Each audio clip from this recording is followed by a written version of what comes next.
Hi, Meg. I guess this just had to be the year where video games get recommended to you purely from the fan art. And ancient history buffs all over the world were finally happy they got another proper game exploring one of the most interesting mythologies, Greek, as opposed to... So made by a studio that just makes games every 3 years. Yeah, I wonder if it's a safe bet to say that they'll make another one and release it in 2023. And all their games have been critical successes, so let's see what the score is on Hades. A+++. Well, Hades stars Zagreus, the son of Hades, which is kinda weird the game isn't named after him, but I'm sure he doesn't mind. Cheers. I guess the simple explanation of the plot is that Zagreus, he don't like living in the underworld, despite having a giant room, giant mirror, and giant puppy dog. Yeah, he must really hate it here. No, there's more to it than that, and the game revolves around him trying to escape to reach the vast lands of Olympus. However, his dad Hades is an angry dude and tries to stop him with randomly generated floors filled with enemies. And it seems to work quite a bit. So the game genre of Hades is roguelike, where each escape is a one-shot attempt to the surface, and every time you die, you get sent back to the LCL pool and have to try again, and again, and again. What kind of place is this? Now initially I thought I wouldn't like this genre, then I realized I already played some similar ones, but Hades is so much better, purely for the fact that you actually, very slowly, progress through the game, as you'll see. Also the character designs are really hot, but we'll get to that later. So each run you first pick a weapon, from swords to bows to machine gun to Captain America, and practice a bit on this undead skeleton. Oops. Oh no. He wasn't undead, he's gone forever! Bet I got you pretty good. So after tenderizing him, we head to the escape where you go through different themed levels. First is Tartarus, which is just hell. The next one is more hell, like actual hell with ouchy fire. Then suddenly you're near the top at Elysium, the peaceful green loving serenity with crazy bulls. Then after that is rats. So many rats. The goal then is that in each room, you can't leave until you defeat all the enemies. And each zone has their own. Tartarus has big boys, skulls, robotic spider things. Actual hell has more hex stuff. And Elysium has soldiers who turn into spirits, and you gotta squish them quick enough so they don't reform back into Greek Protestants. Come on, I gotta bring out the history jokes here. And you got the quick, heavy attack, which are different for every weapon, and a dodge. I love the dodge. It's very useful because not only can you use it to move around so quick dodging the enemy's attacks, but it allows you to go through obstacles and over ledges, which is very helpful. And given that you have this sort of weird auto lock onto enemies, it's kinda pretty easy to get into the combat. Now you may be thinking, gee, Zagreus sure is scrawny. In health sense, not in art sense. And yeah, this is because your major upgrades are limited to each run and which door you enter. So say you want more health, you find the health door, win the arena, get an upgrade for that run. But remember, when you die, the next run all those upgrades are gone. Meaning instead, the next one you could decide to focus on getting more coin, which can be used in shops run by the talkative Karen. Have I mentioned how cool these designs are? I think I need to mention it again. These designs are so cool. Now another thing that's really important are the boons, or gifts from the gods, because I guess they like Zag here.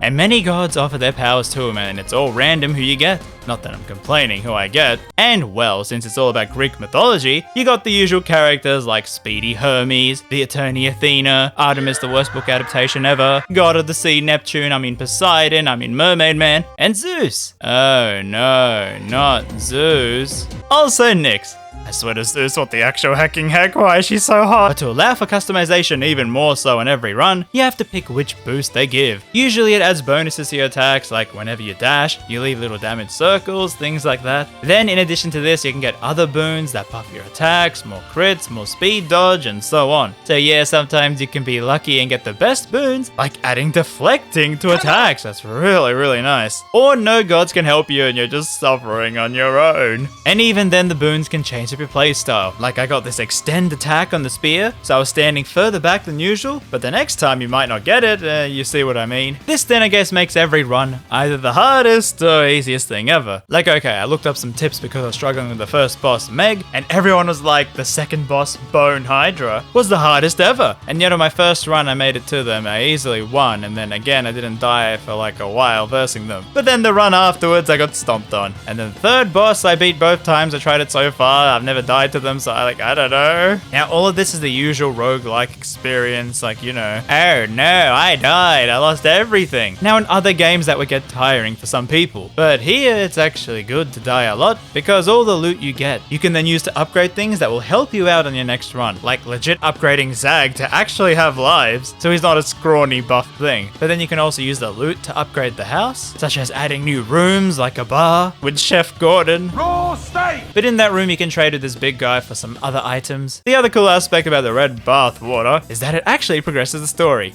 Yeah, you gotta die to advance the plot. And yes, I did test this. If you just rush out and die on purpose, it still progresses the story forward. As every time you return in defeat, the characters all have something new to say, which is where you learn about the world and its current state. Or that Zag wants to meet his mother, Persephone, or something. What the hell kind of name is Persephone? And the characters, oh my Zeus! So I know, mythology is all about demigods and peak physical performance, but wow. Why are they all so hot? And why does the soccer ball have a crush on me? So yeah, you can talk to many characters with fully voiced dialogue like Sleepy Boy here, Death Mommy, Achilles Injury, and even Hades himself. Blood and darkness, but this place is falling apart.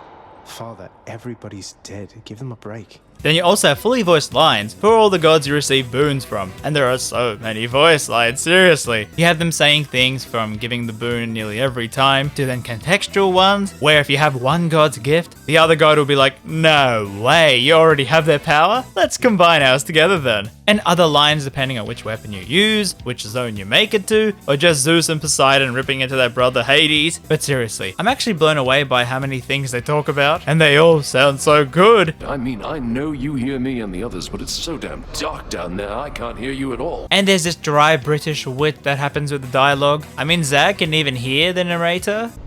Having traversed the flaming river Phlegethon to gain this vantage point, relentless Zagreus must now confront a foe of unimaginable savagery, who lies ahead, awaiting patiently its time to strike.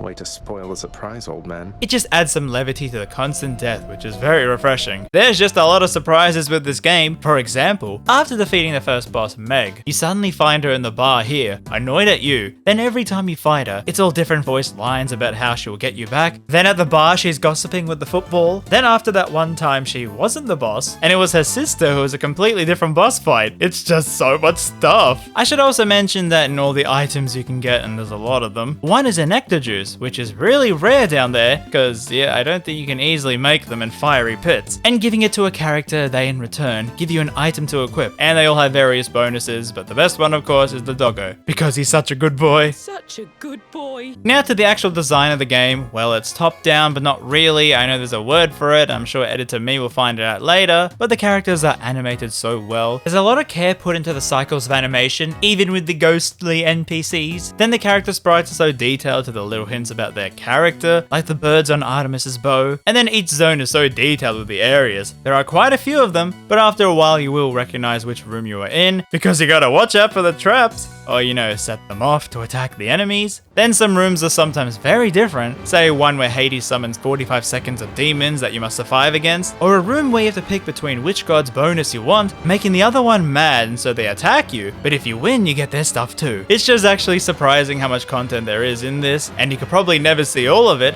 unless you keep dying and dying, which is kinda good for us less good at gamers. But that also makes me annoyed, because I've seen so much fan art of this dead dude, and yet 7 hours in, I have not seen him at all, and you would think that with the amount of fan art he has, he's a main character or something. But nope, he only appears to you at a random chance. I mean, I've seen the pure embodiment of chaos more than him. But I guess that adds some replayability to the game. Every time you try again, you never know what you're gonna see on that run. Now some little tips that I want to mention if you do decide to get this game. Okay, so don't worry about this pin thing. All the boons you get are equipped. You can't take them off, so you don't have to pick between these, because for some reason pressing a button pins them, and I swear this made me think that I had to equip them, so I had to pick and choose. But no, it's a pin thing to share what you have for a screenshot or something. I don't know. It's kind of dumb because it confused me so much to thinking I had to re-equip the boons every single time. Also, if you're worried on which weapon is the best, I would say the sword, shield, and punchy claws. Also machine gun if you're somehow lucky and get infinite ammo as a boon, which I did on my first run using it, but don't use the bow. I like to spam the attack button,